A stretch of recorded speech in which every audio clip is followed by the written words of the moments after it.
Voyons quelques réglages intéressants de Windows 10. Pour accéder à ce qu'on appelle les paramètres, on clique ici en bas à gauche et on clique sur la roue dentée paramètres. Voyons tout d'abord les paramètres système. Je clique donc sur système. Première chose, nous allons nous intéresser à l'affichage en cliquant dessus. Pour éviter que l'écran bleuté de l'ordinateur ne nuise à la qualité de votre sommeil, Windows peut, le soir, vous faire un écran plus chaud. Pour cela, activons l'éclairage nocturne en cliquant ici. Et on va régler les différents paramètres de cet éclairage nocturne. Alors déjà, on peut le faire. Je clique ici, je maintiens mon clic enfoncé, je me déplace. Si je vais à gauche, il sera plus chaud. Si je vais à droite, il sera plus froid. Donc je le laisse à peu près au milieu. Et maintenant, je peux planifier le moment de l'allumage de l'éclairage chaud ou son extinction. Si on laisse cocher comme c'est là, ça va se régler tout seul au moment du coucher et du lever du soleil, ce qui à mon avis est la solution idéale. Alors sinon, on peut aussi définir l'heure à laquelle ce dispositif va s'activer et se désactiver. Il suffit de cliquer ici et de choisir une autre valeur comme ceci, ou comme ceci, ou comme ceci, et de cliquer ici. Voilà. Bon, moi je préfère du coucher du soleil au lever du soleil. Voilà. Pour retourner aux paramètres d'affichage, je clique ici en haut. Maintenant, un réglage fondamental de l'affichage. Il s'agit de la résolution.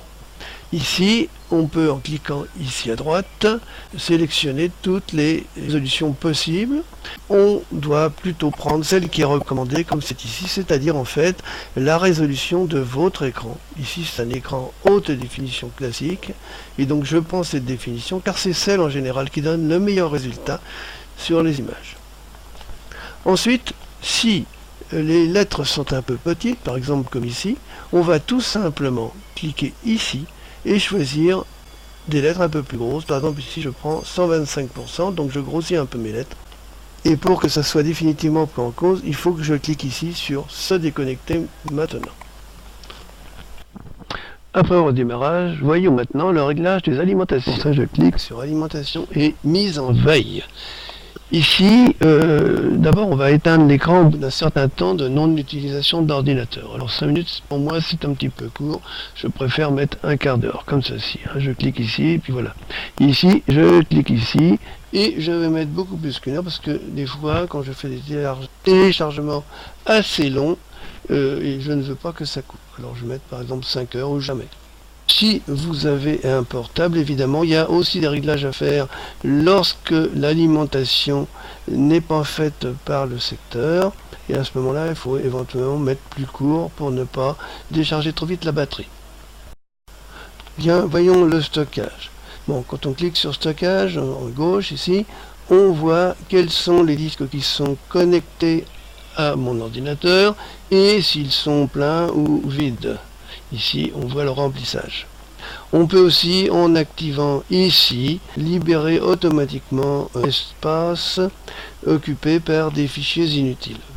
Dernier élément sur cette page, les informations sur notre système. Bon, là, on voit qu'effectivement, on est sous Windows 10. Là, ici, c'est Windows 10 professionnel. Ça indique quel processeur il y a sur l'ordinateur. Ici, c'est un i7 à 3,5 GHz. Ça indique la quantité de mémoire installée, ici c'est 16 Go. Et on voit aussi qu'on a un système d'exploitation 64 bits, ce qui est utile des fois pour installer certains logiciels. Ensuite, nous irons dans Réseau et Internet, simplement pour regarder la consommation de données que l'on a faite. Ici, vous voyez que j'ai fait pas mal de téléchargements et j'ai téléchargé 35 gigaoctets pendant les 30 derniers jours. Je retourne à l'ensemble des paramètres, je vais aller dans personnalisation maintenant et je vais éventuellement choisir mon fond d'écran pour le bureau. Alors ici par exemple, si on choisit image, on va pouvoir avoir une image pour le bureau. Par exemple, si je clique ici, j'aurai cette image qui sera l'image de fond de bureau. Si je clique ici, je peux maintenant choisir pour le bureau une couleur unie. Par exemple ceci. Alors l'avantage d'une couleur unie, c'est que les icônes qui sont sur votre bureau seront très faciles à voir, mais ce n'est généralement pas très joli. Alors, autre système, c'est de mettre diaporama et d'aller chercher à ce moment-là, en cliquant sur parcourir ici, un endroit où l'on aura une série d'images.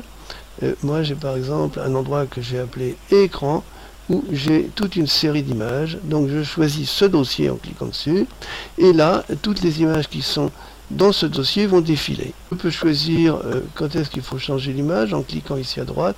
Vous voyez, je peux choisir toutes les heures, toutes les minutes. Moi j'aime que ça change souvent, toutes les minutes. J'aime aussi une lecture aléatoire, d'activer ici, vous pouvez la désactiver ou l'activer. Moi je l'active parce que ça permet de ne jamais avoir les mêmes images. Ici on a différentes solutions. Personnellement je préfère remplir de façon à ce que l'image remplisse mon écran, mais attention, si vous avez des portraits photographiés en 4 tiers et que votre écran est en 16/9, les gens vont devenir très gros. Bien, retournons dans l'ensemble des paramètres. Maintenant nous allons nous intéresser à l'application dans laquelle s'ouvre un fichier si vous ne l'obligez pas à s'ouvrir dans une autre application, c'est-à-dire l'application dans laquelle il s'ouvre par défaut. C'est très important.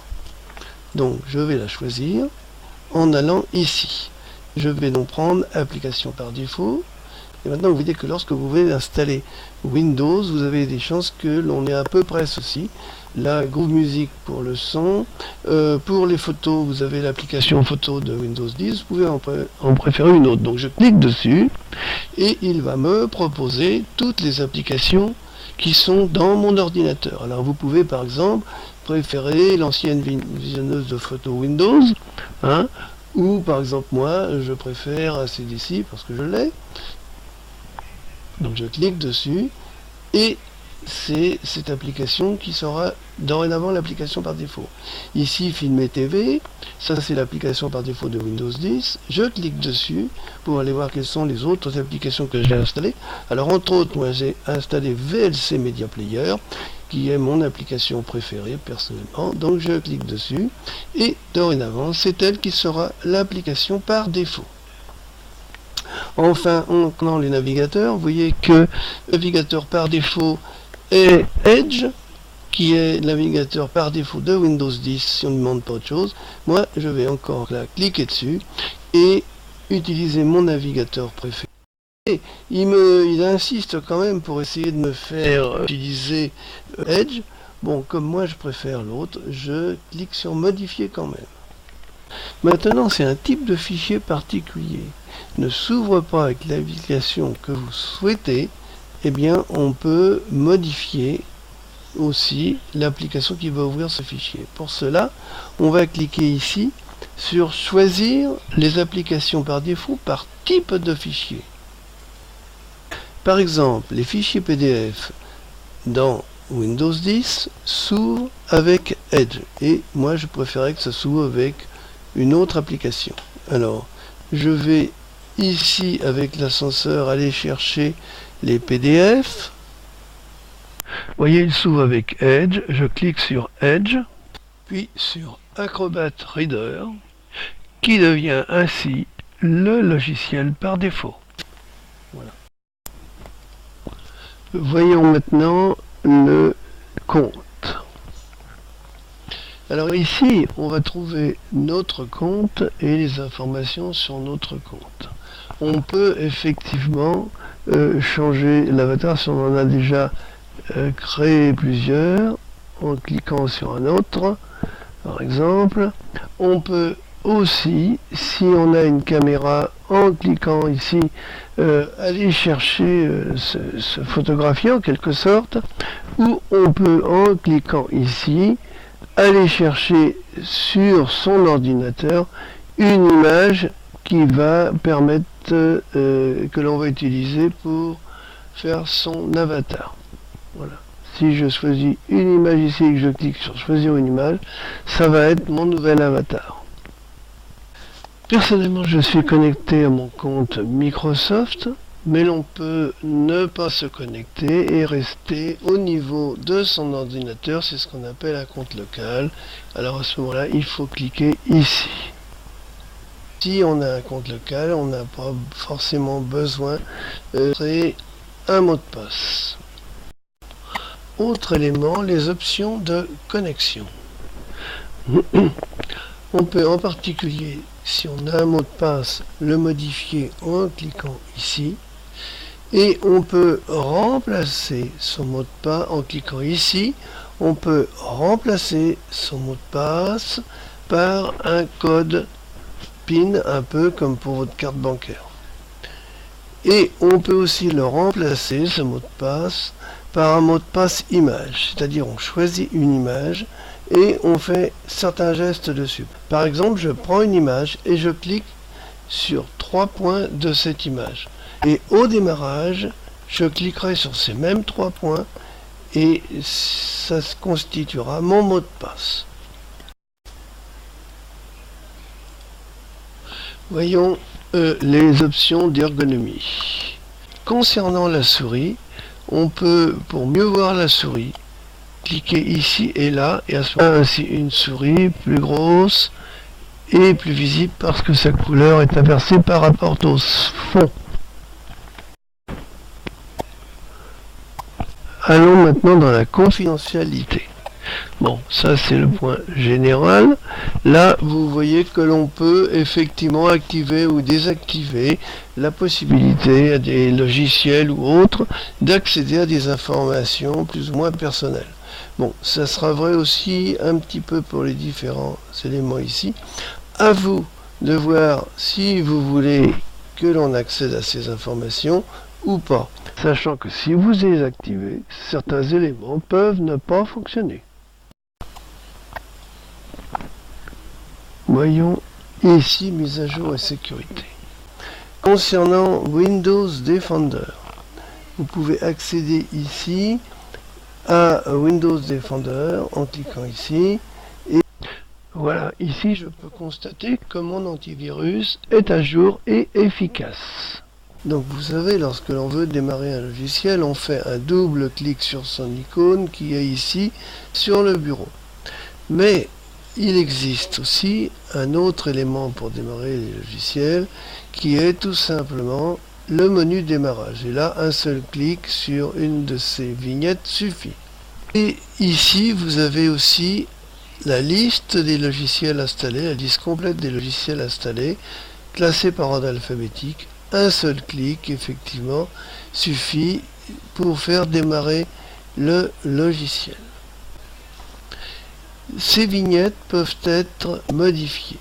Ici, par exemple, si je clique droit, vous voyez, je peux redimensionner ma vignette en la faisant plus petite. Ici, je peux aussi aller dans plus.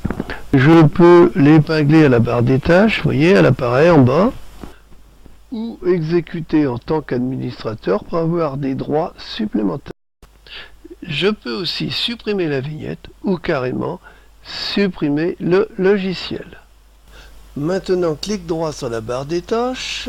Je peux ici cliquer pour modifier les différents éléments de la barre des tâches. Donc ici, on peut, vous voyez, verrouiller la barre des tâches, la déverrouiller.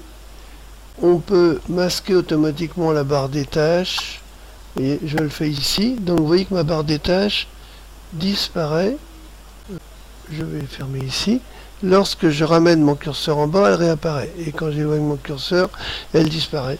Bon, Aeropic utilise pas mal de ressources, donc le fait de le désactiver peut améliorer un petit peu les choses sur un ordinateur qui est un petit peu lent. Voilà. Ici, la position de la barre des tâches, on peut régler sa position à gauche, en haut, à droite, en bas. En général, elle est en bas.